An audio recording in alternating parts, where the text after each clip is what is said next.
Look, I'm unstoppable. Forget your defense, nothing but an obstacle.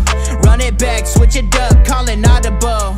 Serving up them Hail Marys till the game over with the showstopper. So hot, you gotta blow on it. I said I'll huff and I'll puff, then I'll pass to my left while I'm looking to my right. Hit him right in the chest. It be looking like magic. Better give me the throne. I ain't talking about Patrick, but I rep my home. I'm never at the end of my zone. I'm bad to the bone. Eating up these pig skins like they chicharrones. And you a douche cabron. Mira, mira at the mirror on the wall. I'm the greatest of them all. They gon' put me in the hall. Your name is only written in a bathroom stall. Quit your stalling and make a play. My drive too long. Pop the clutch, I don't pump the brakes. I know what it takes to gain the muscle, get rugged. These butterfingers be fumbling. Squash a scrimmage and rub it in Robitussin. How I give them concussion. They seeing double, they rushing and pass the shovel. The dirt and rubble, I bury them under it. Stay in your huddle and get 10 yards back. Never turn your back. I'ma pull your flag. I go full contact. Out punch, out kick like a shotgun blast. On house snap. It's a fact that I'm unstoppable. Forget your defense, nothing but an obstacle. Run it back, switch it up, calling audible. Serving up them Hail Marys till the... Oh, music was so good we had to play it twice. Welcome to the Horseshoe Mob Podcast. I'll be your host tonight. My name is Harish with my boys, Josh Sr. and Austin Cook. Fellas, how we doing? Doing good. Can't complain. Just got back from vacation and saw the Colts win. There you go. Josh? That's impressive, man. On vacation, get to see your team win. Well, you didn't get to see them win, but just to be on vacation, knowing that the team secured a victory, that's perfect, man. But I'm feeling like Jay Uso, man. I just want to run that song back, man. The intro, because seeing what we've been doing for these past 6 weeks is exciting, man. To be a Colts fan and just everybody, all the spirit is good. It's good to be around. It's good to be a Colts fan right now. So I'm excited, man. The vibes are definitely high. Colts riding a 5-1 record. Listen, number one in the division, number one in the AFC, and tied for first in the league, right? As Jacksonville goes down this week, they lose a tough one to Seattle up there in Seattle. That's tough. The Bills lose another close game to the Falcons, a game where Josh Allen struggles and that defense got exposed, right? You play an elite running back like Bijan Robinson, and that defense was mightily exposed, giving up over 200 yards rushing. So yeah, a lot of things played in our favor. We came up with some breaks, and we'll talk about that. Colts get the win though at the end of the day, 31-27, and we are here to talk all about it as we set up the game of the week. Colts going back to SoFi, back to the scene of the crime, to face the Chargers this time, not the Rams, this Sunday afternoon, 4 o'clock Eastern. Before we talk all of it, though, let's go and pay some bills real quick. FanBattleSports.com, where you can get the latest and greatest from the AFC South, including the Colts, number one Colts, the Jaguars, the Titans, and the Texans. Go to the page, follow us all our articles. Josh writing a lot of good stuff there. Also follow us on Substack, Horseshoe Mob Podcast, as well as Fan Battle Sports. And follow us on Twitch, follow us on YouTube, follow us on all the places, follow us on Twitter. If you're here in the comments today, like, subscribe, comment below, do all the fun stuff. Sean already in there, one of our regulars, Sean there in the comments already saying us hey from the YouTube. And of course, Teresa from the Facebooks. Thank you guys so much. Hello, Teresa. Teresa also showed up to the Longhorn Fan Battle Podcast last week, so Teresa, really appreciate that. All right, fellas. Josh, what's first on the list? Let's talk about some NFL news. Lots of interesting things happened over the weekend. A lot of things you don't see that happen this week kind of happened. We had some big injuries right across the league, and we'll talk about the injuries here in a little bit. But first, let's talk a little bit close to us. Actually, we'll transition to the conference, the NFC. Emeka Egbuka looks like it's a hamstring for the Buccaneers' top second receiver. Mike Evans is already out. Baker Mayfield just continues to ball. He kind of looks like the MVP front runner at this point in the season. As good of a season as Daniel Jones is having, for Baker Mayfield to be able to do what he's doing with the amount of injuries that are happening on that team right now, just simply amazing. As they also sit 5-1. What are your thoughts on Emeka Egbuka and the impact Baker Mayfield has had? Go for it, Josh. I mean, the guy has been killing it as a rookie. He's been pretty much other than Evans, he's been Baker's main target. I think Godwin is out as well too, right? He's been out nursing the injury as well. So you have a guy. Uh, it just shows you another guy from Ohio State, another Ohio State receiver, continues to make an impact in the NFL. Um, and for Baker to continue to still put up those numbers and also win games, he's definitely making a case for MVP, losing his one of his top receivers. Well, now his is top receiver because I think Evans is out for quite a bit. I think at least 4 games, or he's out for the year.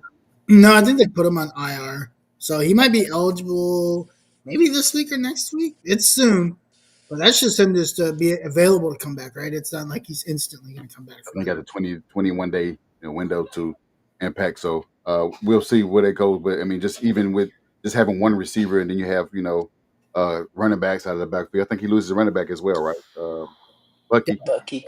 Bucky, Yeah, and he's still putting up numbers. he's balling, man. So Austin, what do you think about Emeka Egbuka as we talk about injuries across the league? Yeah, like Josh said, he's been playing really well, especially as a rookie. He stepped up and been the wide receiver one with all their injuries that's been happening. It's just unfortunate. Injuries suck. Never want to see anybody get hurt, no matter what the team is. Just hope he can come back soon. It's not too bad. Yeah. As we take a look around the league, I mean, obviously the Colts have their issues. Quentin Johnson, right, was held out last week. He ended up not playing against the Dolphins, if I'm not mistaken. Hmm. Also a hamstring, and that's another guy that you want to keep an eye out for as the Colts play the Chargers this week. Quentin Johnson has been on a tear this year. Personally, I've really enjoyed seeing his growth. He's been a deep ball threat for Justin Herbert. He's been a safety blanket for him. He's really expanded out his route tree. So that's something to definitely keep an eye out for. Guys, any other injuries across injury front? Anything that you guys want to call out that we didn't talk about? uh, Uh, it's not a major injury, but Cam Ward continues to turn the ball over at a Oh high. yeah, that's an injury. That's definitely something that they need to fix. Yeah, Bug, it's fumble. a bug. Yeah, It's a bug they won't be able to figure out anytime soon. Brock uh, Bowers still missed. He missed last week game, so he's still something to take a look at. Uh, and Marvin Harrison Jr. went out with a concussion. yes, He did. He did go out with a concussion, and that's that one's kind of hits home for us, right? I mean, we're I'm a Marvin Harrison fan. I want Marvin Harrison Jr. to do well, right? yes. Um, Especially his son being a Colts legend. Like I want that family tree to do well. So that's kind of tough to see. Hopefully, he can bounce back from that pretty soon and Oh, get healthy. Puka. Puka Nakua. So I think with Puka it was an ankle. Yeah, Uh, he said ankle, foot, yeah, something. same thing he suffered earlier in the season. It might have actually been the same injury that kept him out most of last year too. So just some nagging injuries across the league. Um, Lord, yeah. Now, speaking of nagging injuries, I don't know if injuries are definitely nagging for the Colts, but warm ups are definitely not something that keeps this team injury free. Um, you know what? They got really, really bored, so they decided to put two warm ups close together.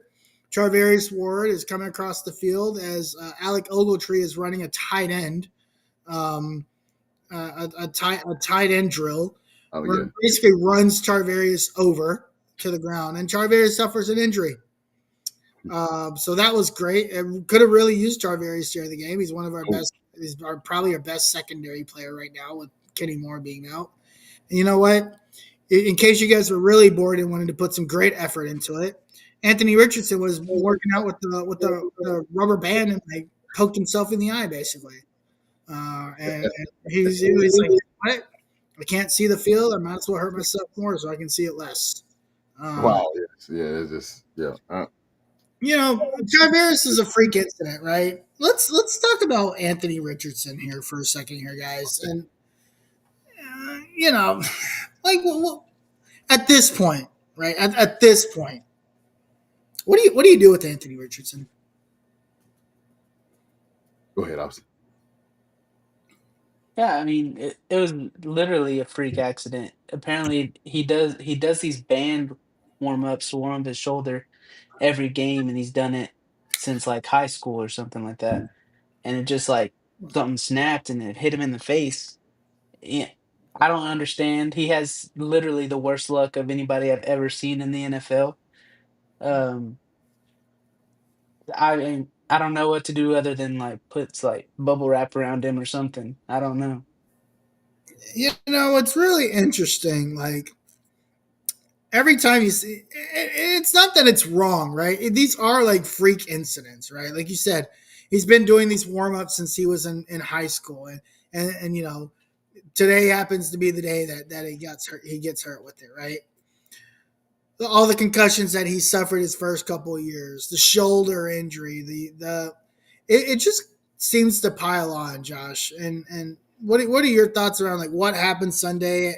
And does that impact like everything else that's happened over his time with the Colts? Like, how do you see this injury and the impact that it probably not just has on the Colts, but like on the psyche of Anthony Richardson? It's an impact for the young kid. Still 22 years old. Just turned 22 or 23. Um, just got his job taken by a guy that was performing just as bad as he was. Uh, and then the only time he ever played in the game where it was just he pretty much was it was game was out of reach. So he played in 2 games. We knew that he wasn't going to play. We knew that there wasn't many packages for him to be on the field. So just to see that him being out, being on IR, it just shows that he's going to be away from the game. He's not going to be learning from Daniel Jones. He's not going to be sitting on the sideline, with the earpiece in, listening to plays and seeing how Daniel Jones approached the game each week. Even some people say that Daniel Jones had a bad game Sunday with the turnover, but he ended with 20, 28, 20 or 29 or something like that. Still pretty good fishing wise.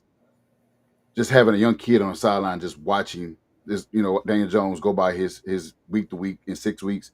He won't be able to see that with, nursing the injury on his nose with the band. Well, I mean, not nose, his eyes hit him in the eye. He won't be able to see that. He'd be nursing that from a hospital at home, which is losing more game reps, not game reps, but mental reps. I'm sorry, each week. So he's going to be behind. He's going to be behind for at least 4 weeks on his growth, or just learning on how day to day Daniel Jones is prepping the game, which has been pretty good so far. Yeah, I would say Daniel Jones was impressive, and I didn't see the interception he threw this week. It could have been just one of his bad ones. That's only the second interception of the year, if I'm not mistaken. Maybe third, Yeah, I but think it was third. third. This one was on him. It was a bad throw, but I want to say it wasn't bad. It wasn't on him because he didn't see that linebacker. He didn't see Mac Wilson Jr. just show up out of nowhere. He was looking for Moella Cox, who is slow as hell at tight end, by the way. And he was looking for him I can't remember the route. I had to go back and look. And Matt well, just jumped out of nowhere. I was like, oh, he he uh, had him wide open if he yeah, just lofted it, but he like threw it straight to the defender. It looked like it. yeah, I was, yeah. We got it back though. We got it back soon after that. Yeah. So I wasn't so mad. I'm trying to see if I can find the play, but that's okay. The I can oh, finally here see it it. is. I found it. And he Let's still had a 101 QBR. So people the saying he had a bad game, it doesn't make sense to me. you know what? I'll tell you what. I'm looking at this play right now. I just think he underthrows the ball. Yeah, I just think he underthrows the ball. Like I don't. He makes the right read. The guy is wide open. Mo Alley Cox is wide open. yeah. Yeah. That's why he had him wide open. It's just Yeah, I mean, he's just underthrew the ball. It is what it is. But still completes 71% of his passes. Has what was his QBR? 101. 101, which QBR 101 is really good in the NFL, right? Throws 2 touchdown passes, and let's be honest, if it wasn't again him and between him and Jonathan Taylor, you you save the game, right? Like without the two of them, the Colts don't win this game. They kept them in this game. Defense does enough, and we'll talk about how piss poor the defense was for basically 85% of this game. Um, but 85. Can we go to 95? yeah, okay, 95% of this game, right? But you, you know, overall, and and gents, I missed the first half of this game because I was out and about doing some stuff. But from what I saw, it was just an up and down game, right? Yeah. Colts end up winning the game 31-27 on just another game winning drive that Daniel Jones puts together. He has put together these drives throughout the season so far where it has really been like really well put together drives, right? Um, and that drive to score the touchdown to take the lead right at the end of the game. 9 plays, 66 yards, takes 5 minutes, and it was a great balance of taking time off the clock, but also hitting the right passes, right? He obviously hits the 22-yard pass to Alec Pierce, and he made on the last drive some beautiful throws. That throw that he made to Alec Pierce in between two defenders, I thought that was intercepted, I did too. At right? least the camera made it look like it was intercepted. Yeah, and when you look at the replay, he fit that ball in between those two guys, That was a dot. and I was like, that's confidence right there. That's the confidence that Daniel Jones has right now, and that's really cool. Jonathan Taylor follows up by 3 runs, 15 yards, 5 yards, 10 yards, 4 runs, 2 yards, right? And then you get the 9-yard pass from Daniel Jones to Josh Downs down the middle, which Josh Downs had a lot of good catches in this game as well. And I think it just goes to show Big ass hit in the end zone. the comfort level that Daniel Jones has in this offense. Then Jonathan Taylor gets the 2-yard run up the middle, and then of course Jonathan Taylor ends it with a 1-yard touchdown run, and the Colts hold. Guys, I think this just goes to show the confidence this offense has right now. To me, if all the pieces are clicking, this is probably a top 5 offense, borderline top 3, and I think easily top 5. Yeah. So talk to me a little bit about what you guys thought about what you saw. Obviously, I recapped the last drive, but fill me in to the pieces that I'm missing. What did you see in the first half? We're going to go a different direction. What did you see in the first half that didn't work? How do you guys think the Colts adjusted in the second half that made it work? And Austin, we'll start with you. So we started hot, scored first possession. Seemed to be really easy. I think the defense was shook up a little bit. 15 minutes before the game, they lost their CB1. Um, it was uh, Pratt's first game Yep. starting right away. He played pretty well. I think he had 11 tackles. Um, but offense started hot, then kind of slowed down a little bit. The interception happened, but then we got it right back with Blackman getting an interception. I think the play calling in the second half was better than it was in the first half. I think we adjusted like we needed to their defense because their defense looked really well in the first half, but the second half it seemed like we could get whatever we wanted. So I think that was the big change up was Shane's play calling. Josh, how do you think Shane, talking about the different play calling, right? What do you think Shane did differently to help get more guys involved in the second half? Because we've seen that this is how the team gets involved, right? There's not only going to be one guy that's going to be the guy every week. How does Shane kind of lean in on that, and how does the offensive line take advantage of a defensive line that kind of got weaker as the game went on? Well, I mean, you might not want to hear this part, but benching Aiden Mitchell gave life to Ashton Doolin, who's been major in his last 2 games.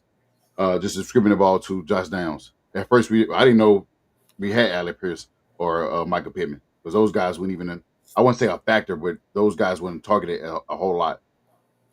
It seemed like it was just mainly Josh Downs, Tyler Warren, and running game. Running game would have been impressive. So Just seeing how he was able to do the check downs, get the chunk plays that's 9 yards, 10 yards.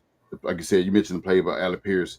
Um, just seeing the the calm collect from Daniel Jones after turning the ball over. We got the ball back and he just went down the field again. That's the team in the past from Colts. Once we turn the ball over, it seemed like we check out. Like we're like, okay, we lost again. This team's up 14 points, or this team is up. Whatever the Cardinals threw at us, we came right back down the field at the same thing. Whether it was tie the game with a field goal or tie the game with a touchdown, and we did it at our pace. With running the ball. JT wasn't really effective in the first half running the ball. The second half, you saw he was getting those big, 5 yard, runs and 10 yard runs. I don't know how he did it in that you would say go ahead touchdown drive. How he was, I didn't know how he broke those tackles or Yeah, saw those creases, those openings because the guy kept uh, chunking away. Even in the drive where you can say we didn't need it, but when they got the stop on 4th and 7, yeah, and Cardinals still had 3 timeouts. You can't go fourth. You can't go 3 and out on their side of the field. Bust a run for 20 yards. Now it's game over. That's what you see from a guy, and we knew this in the beginning of the season. We're going to rely on Jonathan Taylor. We knew what he can do. We saw it back in 2020 with he was, had a rushing title. He had a bunch of, I think he had 2,000 all-purpose yards. We knew what he can do, and all Daniel Jones had to do was make the plays, simple plays. And that's what Shane Steichen is doing for him, making it easy for him. He's making it complimentary for his quarterback to not be turnover free. He, only 2 turnovers of the season right now, which is impressive for in a 6-game stretch. yeah. This is momentum building. Continue doing that moving forward with the offense plays. After, weeks or years past, we was wondering why Shane Steichen wasn't opening up the book. It seemed like he's actually doing it now with all the weapons on the field, the guys that he's trusting, and Tyler Warren is a huge part of that. Yeah, I think Tyler Warren allows a lot of things, right? When you have a guaranteed when you have a guaranteed safety blanket like Tyler Warren, and look, Tyler Warren's going to come across some games where he will struggle, right? Yes. And he had moments in this game where I wouldn't say he struggled, but there are moments in this game where like, oh man, well I wasn't expecting that to happen, and that happened, right? I still think maybe he takes some of these like offensive pass interference, like weird plays calls he gets. I think it's just a matter of him adjusting, and those things will happen, right? Now, whether the rules make sense or not, that's one thing. But Tyler Warren's going to understand, hey, whether they're going to call that on me or not right now, I need to adjust to what that is because they've called that on me twice in 2 games at this point. So I've got to adjust that a little bit, right? And Camacho Joe used to come in. Howdy, man. How you doing? Hope you're doing well. But I will say this about Jonathan Taylor. One thing I noticed about him is and he's always been this way, is his great ability to keep his feet moving in Yes. tight spaces, right? There are a couple runs that he had where it looked like he was done for 1, 2, 3 yards, before or past the line of scrimmage, and he's keeping his foot moving. He gets 6, 7, 8 yards. Dragging him. Yeah, dragging guys, right? And offensive line pushing guys, right? It might have not seemed like Jonathan Taylor had a great day, but at the end of the day, he ends up running for 21 carries, 123 yards. He averages 6 yards a carry. That's elite in the NFL. Like in the NFL, that is elite numbers, and he still leads the NFL in rushing through 6 weeks, right? I think almost 200. He's up by like 80, like 80. Because I think he got 600 and something. Next guy is Yeah, Cook. I think he did play Monday, so okay. He played last night, right? So now he's at 5. Cook is at 537. Bijan, Whew. your top 3, right? Bijan is making it soar.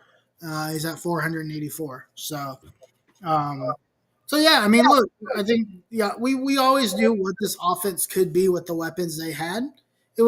We knew that there were weapons everywhere, and I think that's being proven. It's being run by a quarterback that's running this offense efficiently, and that's all we ask for on this from the quarterback, right? We don't need Daniel Jones to be Peyton Manning. We don't need Daniel Jones to be John Brady, right? We need him to be something in between, where it was basically like hit the short ball, When the deep balls are there, don't underthrow them all the time, right? Have a high percentage of deep balls. Listen, if you're hitting 30% of your deep balls, that's good, right? Yes. If you're hitting three, let's just say you throw seven in a game, you should be hitting like two of them, right? Or if you throw six in a game, you should be getting one to two. Uh, And not to really cut you off, but the past 2 years we've been doing deep balls often. We wasn't doing the crossing route, the intermediate routes. We wasn't doing the check downs. We was always chunk plays, chunk plays, chunk plays, go routes, go routes, go routes. yeah, Now we're taking the 10 yards, the 9 yards, 5 yards, dinking dunking down the field, and then run the ball when we have to. yep. You keep the defense on their toes, and you can hit them over the top, right? And we were able to hit them over the top once, I believe, right? Didn't Alec Pierce get a big one this game? You got that big 20 yard, that one we talking about on that drive where Josh Down scored. Okay, so he got that one. I thought he got a deep ball in this game. He was LP showed up in the second half. He didn't show up much in Yeah, the first. gotcha.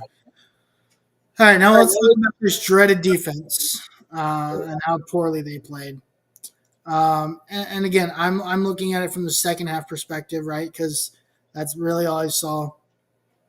I just saw a team kind of that was Austin that was like you mentioned a lot. It was just shaken by Charvarius Ward, just being out all of a sudden. Maybe that helps the secondary.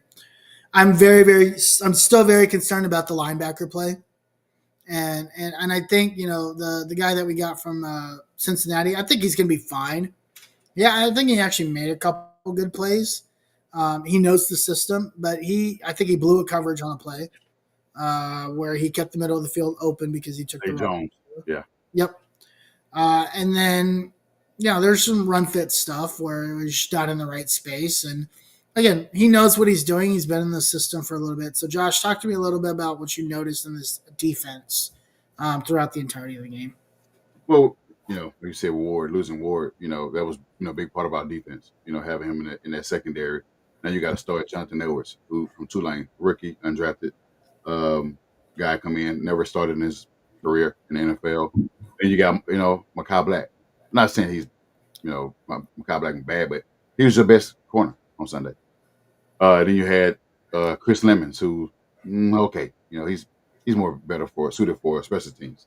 Like you said, linebacker. Pratt just came in on Wednesday, practiced a couple of days, and now he's starting alongside of Zaire. I saw where they had Zaire in coverage on a running back. I was like, please God, please cover this guy the whole time. I was nervous because he can't cover, but he can. We know Zaire can tackle, and just having those two guys being tackle machines, you would think that it helps, but they was missing tackles after tackles after tackles.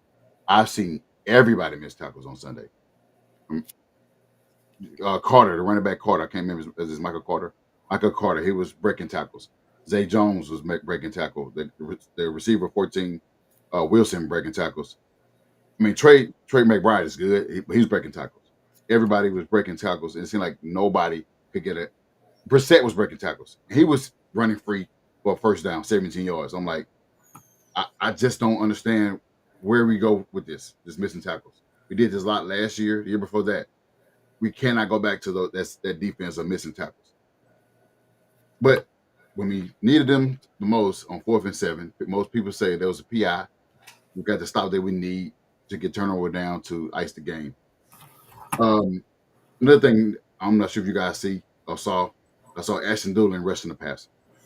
I don't know what Lou was thinking. It didn't work, but Lou put him out there to rush the pass. The guy's 210. He's not getting past anybody. I don't know what, but that's what the name mad scientists come from when you're rushing a guy that's pretty much is a gunner on special teams and play some snaps on offense. So I saw that they did similar adjusting second half, but they still had those missed tackles and kept drives going, which I did in my article I did other day, where drives kept being extended from missed tackles and not covering. So we got to clean those up. We want to play winning football. When you want to be a great team moving forward, you got the Chargers coming up. You got Seattle coming up. You got Jacksonville coming up. You have, other good teams coming up on your schedule. Missed tackles can't be one of them. That's good. That's good call out. I think the biggest thing is missed tackles, which is something we noticed a lot of last year. I think the other thing is just making sure guys are in the right space to make the right play. Right. I saw a lot of zone defense in this game this week. And I felt like Lou was playing really far off the line of scrimmage, and I didn't really understand why. Maybe there was concern of getting beat over the top. But I don't know. I can't remember of any weapons that anybody on the Cardinals could beat us over the top with because they're not using Marvin Harrison Jr. He was out. He had a concussion in the second Yeah. quarter. So And it'll Zay be, Jones is a deep threat, but I mean, is he fast? He's well. I mean, he was like 2 or 3 years ago, but I don't really know. I don't really know.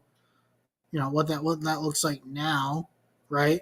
yeah. Um, so yeah, I mean, it'll be interesting to see how things kind of play out. Um, but yeah, I thought it was interesting that that Lou played that type of defense. Austin, what did you see this week? What did you see that was either concerning or maybe help contribute to the struggles that the offense had? Yeah. So obviously we need our cornerbacks to get healthy because if we look at our team completely healthy, the cornerbacks that were on the field were like CB 5, 6, and 7 on Mm-hmm. the team. So if we get everybody back, we'll be fine. Um, we need another pass rusher. When we got to Brissett, he completed like one pass, Yep. but the thing is, we didn't get to him a ton, and he could sit back there. And he's a vet. He's a backup, but he's a vet. He's a smart player, and he cooked us a lot this game with Zay Jones of Yep. all people. So I feel like we need to definitely trade for a pass rusher. Yeah. Mm. Uh, Who? I mean, there's one big one. There's a few. We can talk about it later. But yeah, that's just we need to get healthy. I think we'll be fine. We're 5-1, and that's what matters. Yeah. For sure. I think, and again, look, when you play these games, you're gonna. And the Cardinals are a good team, right? Don't get me wrong. They also have their fair share of injuries, but that's a good team who's lost 3 games by a total of 10 points, right? They lose 2 games, well, 13 points. They lose 2 games on last second field goals back to back, both division games, and then they come back and they lose this game by 4. So yeah, that was 10 points, right? I mean, that's just very very small margin of defeat, and they could easily be 5-0, 6-0, right? Um, and so this isn't a bad team. So going into it, it was. I also felt like maybe the Colts played down to their competition a little bit, maybe not thinking about how good this All team right. is, especially defensively. Like, oh, Jacoby Brissett, we know this guy, right? And not saying not no disrespect to Jacoby Brissett or anything, but it's kind of the mindset that you have. It's like, Is okay, is is is a lesser talent than Kyler Murray? We got to yeah, run all over the fucking you field. don't have to. Yeah, you don't have to worry as much of the baseball running stuff that Kyler Murray does, right? And so it's really interesting how the team kind of played that way. But at the end of the day, you need to win big. You need to win ugly. You need to lose. You're going to lose some close ones, and I think this Colts team has done all of them, right? And so as we move forward, um, we've got a big test next week. Um, Before we get into that, yeah. Teresa wanted us to answer this question for us. She said she have a question nobody would not answer. She want to know how come the guy that ended Spencer Strader's season only got fined, 5,500, whereas Bocce got fined more on the punter or on some I can't remember what he. Oh, I'm tripping. Bocce. Well, because one is a trip and one is a running into the kicker.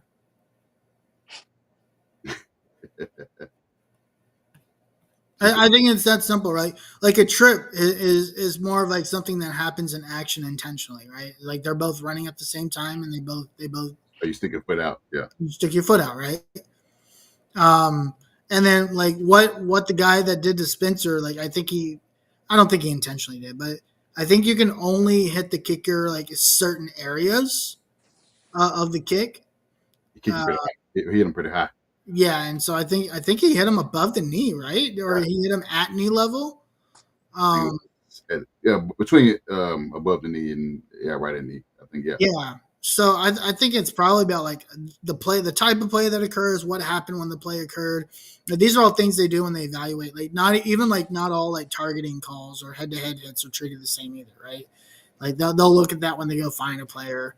Um, I think it's just based off of like um, how they're just being hit, where they're being hit, the intent, the assumed intention of the hit, right? Like that's also a weird thing where they say the assumed intention, like what was the intention of that hit, right? Like that wording in the rule makes no sense. But I mean, the kick was already up. It's already up, upright. It's already up. It was not upright. It was already good. It's Yeah, like it was a late, pretty much a late hit. it is a late hit, but also at the same token, it's like the kick was already up, is good, but it's good. But what if, and I'm just saying that, right? Yeah, What if the player that runs into him jumped while he was kicking the ball, right? And it just happened to not get there, right? yeah. Until like the kick was already good. It's just because of like how far. What if he jumped it? What if he mistimed the jump and jumped further, and that's why it took him so long to get there? Like I think there's a lot of different ways you can interpret that, and I think that's why it's like tricky with these things, right? It, Um, it's real. is It was intentional. yeah, I think Joe Bach, I think that was intentional, right? Like he wasn't going to catch the guy, so why not trip him? Yeah. He got beat and then stuck his foot out and then was He like, got Right. hurt "Why? too. What'd I do?" I think that play was the play he got hurt. Yeah, But, so I think what else? Yeah, yeah. Most people don't want to talk about this, but yeah, yeah. We'll talk about Daniel Jones here in a second. I do want to quickly touch on Tesmer's question here about like, you know, as we talk about this defense, as we talk about how inconsistent and up and down it's been. There's a lot of really good moments, some really bad moments.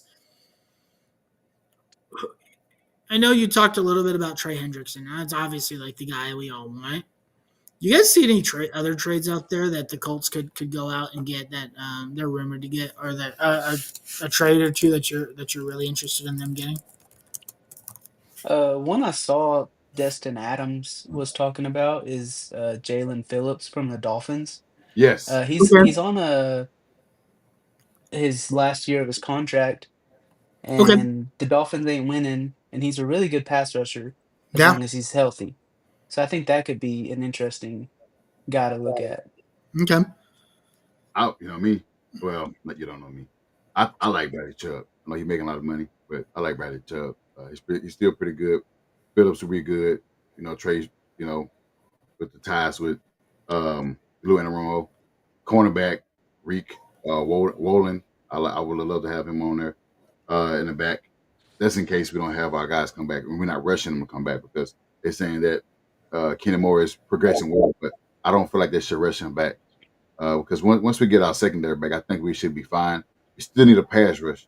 We're getting the pressures, but we're not getting guys. Not getting quarterback to the ground as much. Like there's no way. This is not like you said. There's no slight at Jacoby said he's a veteran. There's no way he should have 320 yards on us. Yeah. No way. No way. That's kind of insane. Yes. Um, yeah, I mean, look, I mean, I think all those guys will help. Jalen Phillips would help. Obviously, Trey Hendrickson is a guy that we've talked about extensively here on the show over the last 6 months. He's clearly not happy in Cincinnati. He kind of just took his 1 year deal out of spite. I think the tricky part about Trey Hendrickson is if you're going to go after a Trey Hendrickson, um, you're going to have to figure out how do you get him on a long term contract? Because I would hate for that to be like a rent it for a year deal, and you only get him for the rest of this season, and then you're screwed, right? Um, and there's been Do rumors you that the think? Colts have been talking about Trey Hendrickson, so we'll see what happens. Do you Uh, think that? And sorry again. Do you think that he don't take the 30 million or wherever it was that they saying that those pass rush normally get 30 million or close to that? You think he Once he get traded, he's in a place where there's a winning culture because Bengals ain't winning right now. Get to the Colts once at the end of the season because the Colts got to sign Alec Pierce, got to sign who else? Alec Pierce. Pay can go. I don't care about Kitty Pay. Somebody else. Think is it Nick Cross? Nick Is he on Cross. his? I don't Nick think he won't start much. It won't be a much. It won't be a whole lot. But yeah, Yeah, he got to get paid. I think we got a bunch of free agents. A lot of guys. Ty Quan Lewis is gone. We got a lot of guys gone. Like there's gonna be a lot of we're gonna have a lot of hosts to fill. yeah. So I don't think he will. Where he wouldn't being on a new team and seeing, like I said, added. Being on a team now for the remainder of the 11 games. I don't think he's gonna say, "Hey, well, I still need my, you know, 25 or 30 million a year. I need 20 a little discount for 3 years." I, that's my take. I don't think when you're on a winning culture, winning team, I think you take less um, than you would be on a team where you didn't perform well. You was the league leader sacker in the league, and then they go draft somebody and have these same issues. I personally said they should have never signed T. Higgins. They should have never re-signed T. Higgins. They should have gave the I'm guy. talking about the Bengals. Yeah, Yeah, I've been saying this. I think it just kind of. I think it just kind of like what, and it goes back to like what we talked about with the Colts before, right? Like in the scenario they were currently in, right? That signing made a lot of sense to them, right? Yeah, The assumption that Joe Burrow is going to stay healthy. He needs the weapons. The defense was set for the most part. Like they had a solid defense, and you solidify T Higgins long term. That offense is you continue to grow the core of that offense together, and the core of that offense is T Higgins, Jamar Chase, and Joe Burrow. Like that's the core of that offense, and all the other pieces can be intertwined. Um, and that was the hope. I I think that's just something that that they were going to have to live with, and it backfired. Right, Joe Burrow gets hurt again, unexpectedly. His own lineman steps on him, and he's got turf toe or whatever he has. Um, I mean, it just sucks, but I think Trey Hendrickson would be great. Personally, I'd love to see another corner. I think Reek Willen was who I was thinking about. This second desperately needs help, and it Uh, needs an infusion of talent, reliable talent. Another fun name that I think is highly unlikely to be traded, but has been talked about because he's on a really bad team, is Miles. Max Crosby. Ooh, Oh, I heard Miles Garrett today. oh, he got too much money though. He got a lot. Miles got a lot. He got a lot. But I love it. If Max, you did Miles, that would be a rental, right? Like that would be like a rental. I don't know how much Max Crosby makes. Do you know how much he makes, Austin? I'm not sure, but I'm pretty sure he got a pretty big payday as well. yeah, yeah. I don't know about that. I mean, I don't. Uh, Me personally, I don't really care about contract, but I know that it's part of you know your team. Yeah, Getting Miles Garrett will solve all of our problems. I think so too. Miles Garrett and Latu would actually be kind of devastating, right? Um, My, but yeah, that would be kind of devastating. yeah, I don't even. Yeah, man, I probably. I probably run down the street, man. Run down the street and yell for the shoe or something like that. I don't. It's something stupid and get arrested just because we got Miles Garrett. Yeah, We just they wasting his time there. I mean, Max Crosby too. You see what he did against the Titans. He wrecked their whole offense.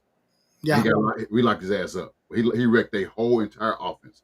Cam Ward saw ghosts. He dropping the ball before the rush get to him. I mean, that's the impact that my Max Crosby have. I won't mind getting him either. And he's still young. He's younger, actually younger than Trey. yeah, for sure. I think another name to keep an eye out for, and this is another pass rusher, is Chase Young. He's a little bit older now, He, not that much older, but he's playing there for the Saints, yeah, he'd be a little cheaper too. and he'd be a little bit cheaper to go get. But again, we'll see. I was gonna say some of the guys for the Giants, but The Giants are starting to win now, so I don't know if that's going to be possible, right? Yeah, Um, but yeah, I mean, I think there's a couple guys out there for sure. Um, but I think it also still depends on how healthy this team can stay. You can go get those guys and they'll be instant impacts. You just got to continue to get this team healthy and figure out what you can do. yes, that's pretty much like you said. The guy, all three of those guys you mentioned for us pass rush. Yep. Phillips is nice or whatnot. You mentioned Max, you mentioned Trey and Miles. I don't care who you got in secondary. I don't really care. I mean, you can bring back Rocky Sin or bring back Greg Toller. When you got a pass rush, those secondary pretty much don't even have time to cover nobody. Because you Yeah. got a pass rusher that gets to the quarterback instantly. Yep. The guys you said on Giants right now, they feel like they can win. They got back to back wins or whatever. I don't think they want to go ahead and sell um, their players just yet. It depends on how they, I guess, the next part of their season. Yeah, I wonder if they would move off of one of the edge rushers because they got Brian Burns, Oh, Carter, and Thibodeau. I was gonna Um, say that's the one I wasn't like of the three though. Who would they move off of? Is it Thibodeau? I would think Thibodeau. Yeah, that'd be interesting as well. man, you know what?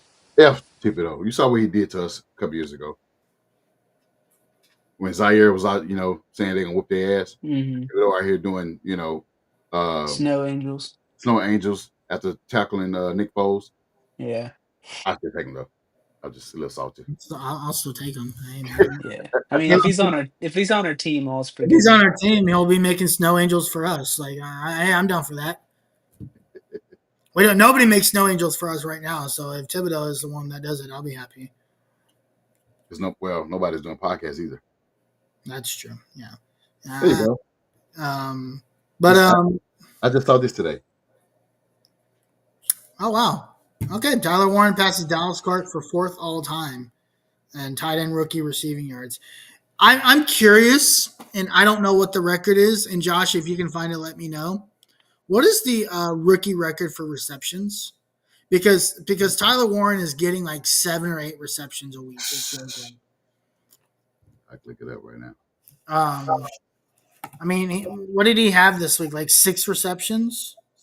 Yeah, 69 or something like that, or 65.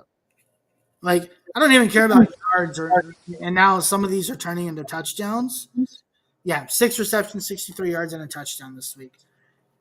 If you guys do like underdog fantasy or prize picks or any of this stuff, whatever Tyler Warren's like, you know, target share is or whatever like his line is for receptions, smash the over.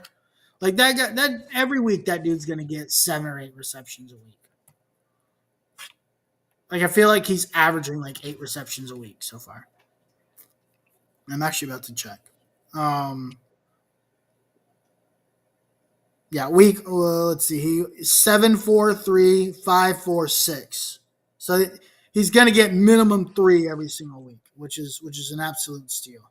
Well, the record is now owned by Zach Ertz, but 116. As a rookie. Yes.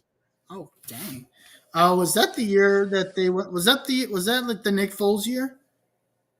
Wait a minute. Wait a minute. It don't say. Let me check the rookie. I think that's maybe regular.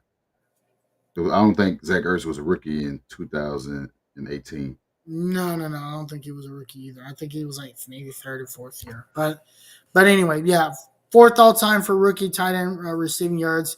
Jonathan Taylor is he first First, in what? running back touchdowns? No. He's for the the top two, Colts, three. he's close to Edgerrin James. He's I don't close. remember how close. I think he's pretty close, right?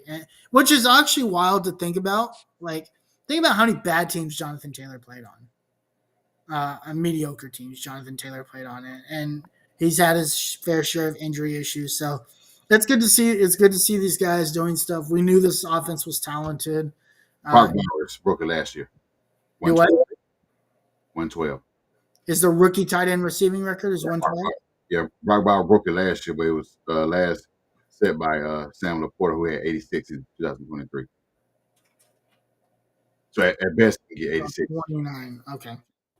I mean, he could be on pace. It's only been 6 games, right? You still got what, 11. 11 games left? 66 receptions. You can get to 100. You can get to like 90 something at least. Yes. So So yeah, that's good stuff. You guys, what do you guys have to say about this record that he's got? who's got Uh, the fourth top time? Tyler Warren, just in general, so far. We're a quarter through the season. What are some thoughts on Tyler Warren? I mean, Yeah, go ahead. were we? I mean, were we impressed? Or are we impressed? I mean, did we not see this coming? I mean, thank you, Bears, Chicago Bears. Thank you. We saw this coming. When we drafted this guy, we was like, this guy is going to open up a lot for this offense. This guy's getting targeted. He is breaking tackles. He's getting open. He's a man child. This guy is doing everything. He is our Swiss Army knife on our offense. He does everything. He blocks. He was at fullback Sunday. This guy does everything. So him having just in receptions wise or receiving yards, I'm really not impressed. I mean, I think somebody predicted maybe he get 800 receiving yards or 700 receiving yards in his first year. So he's on pace to break that. What are your thoughts on Tyler Warren so far, Austin? Yeah, I mean, he's a dog. He's what we all wanted at tight end ever since we lost Jack Doyle. He's like Josh said, he's who we thought he was. Yeah, He's everything we need him to be. yeah, He's that guy. He's open pretty much anytime Jones needs him. It's nice to have. yeah. I mean, this is what we expected from Tyler Warren. Like in the pre-draft process, one of the things that we talked about is like how he would complete this offense, and he has done just that. Right? He's a great blocker. You can put him in at fullback. That little split running back formation with JT and Tyler Warren. Such a very very impactful formation that we haven't really done too much with yet, right? Um, you can put him out as a blocker, as an extra blocker on the line. He catches the ball. He plays running back. He does everything like you guys have said, Swiss Army knife, and which opens up for us to use the talents of everybody else on the team and those specifics that they're actually really good at. He really has brought this offense together, and you complement that with the quarterback that understands how to use all of these weapons, right? Yes. And is smart. A dink and dunk game is perfect for this offense, and the short and the intermediate and the deep route, like the deep routes are great, right? This offense truly moves on short and intermediate routes. And Daniel Jones, guess what? That's what people hate about him the most, that he does only short and intermediate routes. That's what I love about him most. He keeps the chains moving. And when you keep the chains moving, you do two things. You're going to continue to go down the field, and you're going to continue to eat clock. And guess what? You need in the playoffs somebody that's going to eat clock and move the football up and down the field. So, listen, Colts are number 1 seed right now. We do need to talk quickly about big matchup this weekend. What are you talking about? We could talk about if the Colts are the real deal. Yeah, I mean, let's talk about it. Colts are currently sitting 5-1, top of the division, top of the AFC, top of the NFL based off of current tiebreakers, right? Josh, are Man, the Colts get into that, man? This tiebreaker thing you're talking about earlier in the chat, the group earlier, where people saying we're not number 1 because of division record, whatever it was. Yeah, We're not number 1 in the South. Like, how come we not? I don't we're get number 1 in the South. Here's the thing: I don't know if people know how to read, but they were trying to. So here's the thing: they were trying to show me that as if like I didn't already know that. So they're like, "Oh, the division record matters the most." I don't know if they're looking at division records, but both the Jaguars and the Colts are currently 1-0 in the division. And we got more conference wins. Yeah. And then they look at head-to-head versus common opponents. They're both have the same amount of wins head-to-head against common opponents. I think they're both 1-1 right now. And then it's conference record. Guess what? The Colts have a 3-game lead in conference record. The Jags are 2-1, and the Colts are 4-0. The Colts have 2 wins in the win column and a loss in the loss column over the Jaguars, which the aggregate of that is three because you need the Colts to lose one, plus you have to gain two that the Colts do not by the time it's said and done. So I don't know what Jaguar fans are talking about. I know they haven't been good in a while, and so math is really hard. But this is very simple stuff. Like the tiebreakers that they were putting out in the group and saying, oh, this are the tiebreakers. They need to go look at the records and understand how that really works because I really don't think they understand how that works. So that's why I left it. I wasn't. I'm not going to argue with people that don't understand how tiebreakers work. Um, so yeah, Yeah, I yeah, I like I wanted you to touch on that, but being Coach Ben, none of us predicted, even though we didn't do a game by game, none of us saw us going 5-1. We saw us just doing, no better than 10 wins, 11 wins in the season, which that's now manageable. It's looking like more than 10, but I still take my 10 wins that I predicted. But just start out 5-1, and then at the pace that we're starting out, averaging 32.6 points a game, like we are dominating on offense. Defense is just doing, been okay, serviceable. Um, but we didn't see this coming. We didn't see a coach-led team led by Daniel Jones averaging 32.6 a game.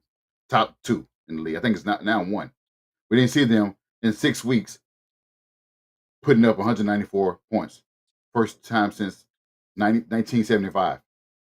We didn't see this. We did not see this coming. So that makes it more impressive. People want to say, well, your level of competition. You didn't play anybody. Oh well, you had us winning 4 games anyway. You had us winning 4 games in the season. So now that we're 5-1, you're gonna say, well, you guys didn't play anybody. You guys, you played the Miami Dolphins, who came in and had all those weapons. I can't help that we beat the shit out of them, 48 or whatever. Then you play. They say, well, you barely beat the Broncos. I can't help that the guy jumped over the center. You lunch yourself. I can't help that. Well, you beat the Titans. I can't help the Titans been ass. They've been ass. I can't help that. They're on the schedule. Well, you played who else we beat the Raiders. I can't help that. They put the schedule. They made the schedule back in April. It's out. We played the competition that we played.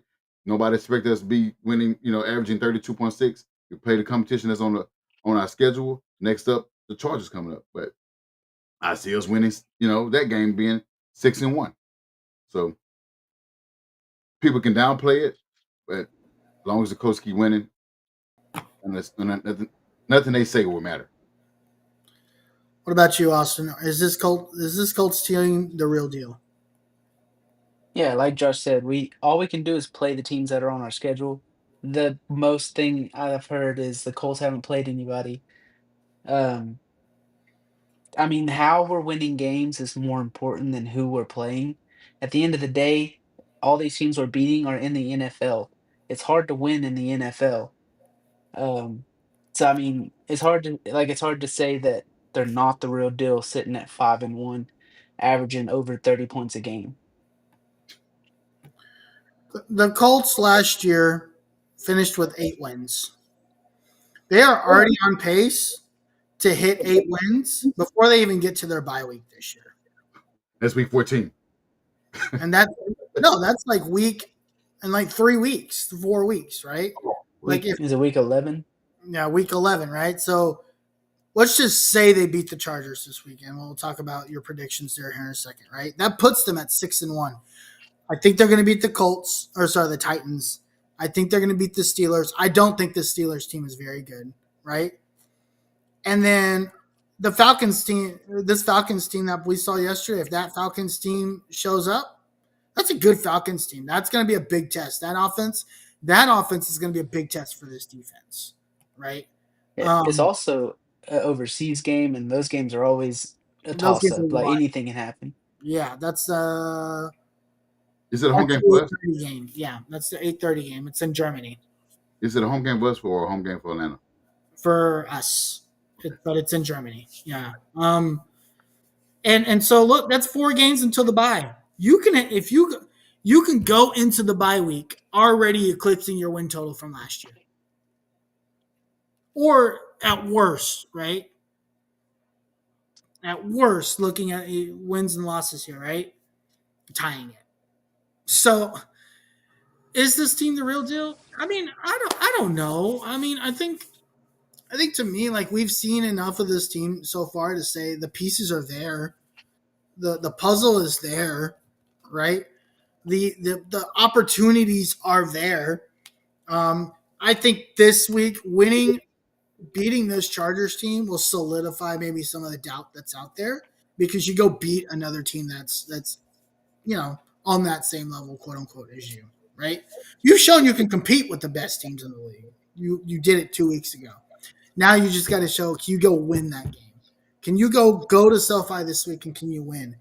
Can you beat a 4-1 Steelers team that's nitty and gritty and it's not that they're a bad team. That's just how they play, right? There's old school Steelers where there's low scoring, great defense. Going to Pittsburgh, can you win that game? And can you quite honestly beat a really, really elite Falcons offense? It's very, very good. I think we'll see a lot of this team in the next 4 weeks. This 4 week span, if you can go 2-2 or better, I think this team is in business. Yeah, 2-2 good with me. And, yeah, I'm good with 2-2. Lose when Seattle coming up. I thought that was Seattle is not till the back end of the season. Seattle Niners. Yeah, Okay. you finished the season Seattle, Niners, Jaguars, Texans. Oh, So that'll that's be the back end of this schedule is tough as well now, right? You actually finished the season Jaguars, Seahawks, Niners, Jaguars, Texans. The last 5 games of this season are really tough, right? Now, what happens to the Jaguars? I don't know. They lost a close one to Seattle this week. I don't really know. What happens to the Texans? Are they on the rise? They were on a bye this week. Do they get better? I don't know. But Seattle. So yeah. But if you can go into your bye week at 7-3, 8-2, 9-1, be honest with you guys, and I don't want to jinx it. I think this division's under wraps, right? That's potentially talking about a 4, 5, 6 game lead with like 7 games to go. And I think that's you might drop and that's when you might drop a couple at the end of the season, right? But you've got that cushion to be able to afford that, right? But for right now, we'll take this one game at a time. Let's focus on the game for this week. Chargers, Colts. Before we get your guys' prediction, at Austin, give me one thing. Give me one thing you're looking forward to and you're focusing on this week for keys to the game. I'm hoping to see Pratt be the linebacker that we need him to be beside Franklin. That way people can stop saying we really need to trade for a linebacker because I feel like we have bigger needs right now. So if Pratt can be that guy, I think linebacker's fine for the rest of the year. Um, Offensively, hope to see AD Mitchell active at least and maybe get some plays because he is a really good player and I hate to see him a healthy scratch. It doesn't make sense. Uh, that's yeah. Josh, what are you looking for this week as your keys to the game? we know we're going to be facing another former Colt, Naheem Hine at running back. And we know what he can do. We've seen what he can do. Stop the running game. Stop him in the pass game as well. Get to the quarterback. We know what Josh Herbert can do. We know that his weapons are pretty much depleted. He's losing a lot of his receivers, banged up offensive line, but he's still a guy. He's still a threat. He's much better than what we saw from Jacob Brissett. He's elite.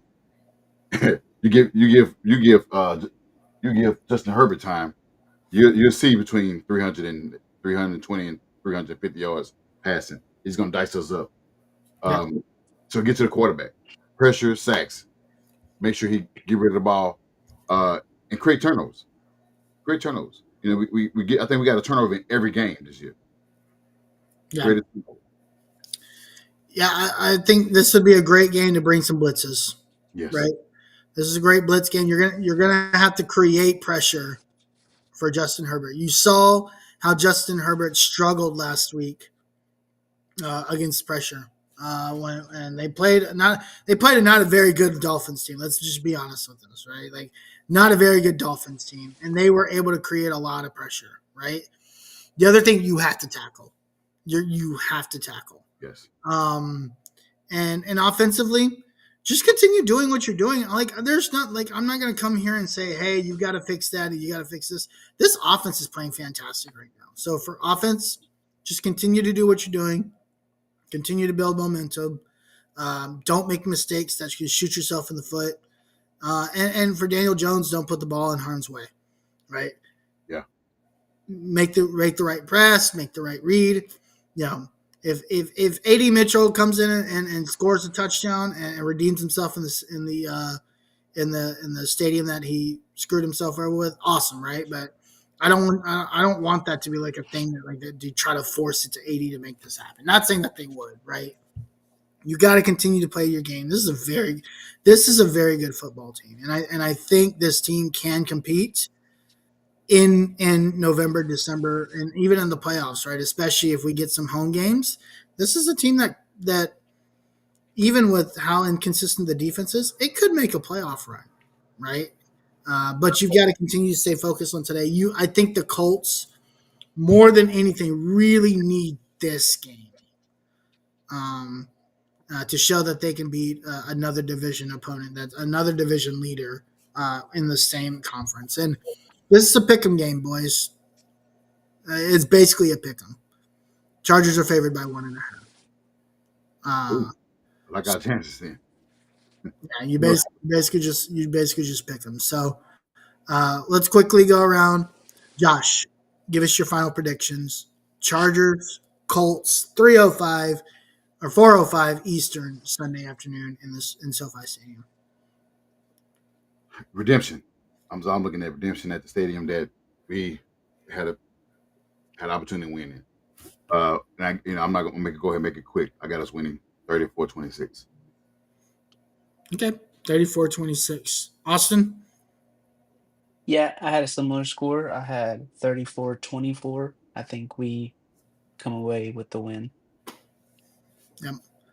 I will probably go something like 27-24 Colts. I don't know if we get to 30. I do think this defense creates a little bit more pressure this week, and I think Anarumo is going to create pressure with this scheme. If Joe Alt, if the linemen for the Chargers are hurt and they don't play, I think the Colts might actually run away with this game. But who are their pass rush? Because they don't have Bosa and they don't have the other guy, Mac. Talking about the Chargers pass rush? Yeah, they don't have one. Oh, I mean, I expect this Colts offense to maybe stumble a couple of series, right? They might get some three and out, right? I mean that happened. Even without those two, I still see this Chargers defense is similar to the Arizona Cardinals defense we just played. Oh yeah, it's gonna be long drives that you're gonna have to run, right? 8 plays, 9 plays, 10 plays, and I think that as well. Yeah, I agree with you. I won't. It was me getting ahead, getting excited, just saying, hey, we can move the ball. But I mean, I thought that against the Cardinals, well, we did move the ball against the Cardinals. It's just that things did occur in the game. But yeah, you're gonna have to finish your drives, right? You're gonna have to finish. You're gonna get. You need to get points in the red zone this week. No field goals. No. Right? So let's do it. 27-24 Chargers, or sorry, Colts. I was like, hey. But any final thoughts, you guys, before we get out of here? I mean, I did mention, this, but you don't have to. We can save it for next week because we're gonna need him Sunday too. Yeah. Let's save Jonathan Taylor and offensive envy or comeback player of the year for next week. Yeah. I know we're a little bit over on time today, so let's save that for next week. Yes. Other than that, man, I don't have anything. Just go back to the place that hunted us, and make it feel like it's Halloween, and we're gonna be saying boo. Yes, sir. All right. Well, let's wrap up. Let's get out of here. Austin, where can the people find you? Yeah, you can find me on Twitter, X at Cookie Austin 2. Dope. Josh, where can the people find you? You can find me at on X at Who Is Josh Senior. Cool. You can find me on X, Twitter, whatever you want to call it, at the Uncle Gandhi. Of course, you guys are Longhorn fans. Arch Manning is back. Follow us Thursday nights, 8:30 p.m. Central. We'll talk all about Texas and how Steve Sarkisian owns Brent Venables like he's his daddy. You spank Brent Venables again. We'll talk all about it Thursday nights, 9:30 Eastern, 8:30 Central. Same time as this show, just a different night. Well, we got the best quarterback in the country, so I think so. Yeah, I think Ty Simpson's probably the best quarterback in the country. I would agree. I love the way Ty Simpson's playing right now. I think he's playing really, really well. slow start, but we got a big one Saturday, huh, Austin? Yep. Oh, we got a good old rivalry. Little Joey Aguilar, huh? Is Joey ready for the big one in Tuscaloosa?